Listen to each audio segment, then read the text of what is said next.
ચકલી બચાવો અભિયાન. ગામના ચોરે ચી ચી કરતી ચકલી, મીઠા મધુરા ગીત ગાતી ચકલી, હરાભરા વૃક્ષો પર ફૂદકતી ચકલી, હર પલ યાદોમાં રહેતી ચકલી. હું નાની બકુડી ચકલી, મારું જીવન સંકટમાં છે. હે માનવ, મારી મદદ કરો. હે માનવ, મારી રક્ષા કરો. એક સમય હતો કે જ્યારે ચકલીની ચી ચીના અવાજથી લોકોની સવારની ઊંઘ ઉડી જતી હતી. નાની અને પ્યારી ચકલીનો અવાજ આપણને સવાર થયાનો અહેસાસ કરાવતી આવી છે. પરંતુ આજે આપણે ચકલીઓના આશિયાનાને ઉજાડી દીધા છે. અથવા એમ કહીએ કે માનવજાતને ચકલીની કોઈ ફિક્ર જ નથી રહી. આપણા જેમ આ ચકલીઓના પણ ઘર હોય છે. આજે ચકલીનું અસ્તિત્વ અંધારામાં છે.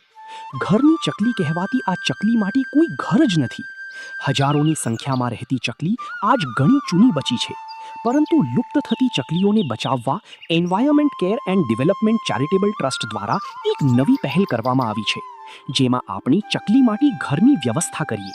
આપણા ઘરની અગાસીમાં, કાર પાર્કિંગની જગ્યાએ અથવા પતરાના શેડ નીચે આપણા ઘરમાં ખાલી ચંપલના બોક્સ અથવા પૂંઠાના બોક્સને સેલોટીપ લપેટીને તારથી બાંધી દેવું, જ્યાં કાગડા, સાપ, બિલાડી જેવા પરભક્ષીથી ચકલી અને તેના બચ્ચાનું રક્ષણ કરી શકાય. તમારા વિશાળ ઘરમાં ચકલીને રહેવા માટે સુરક્ષિત ઘર આપો.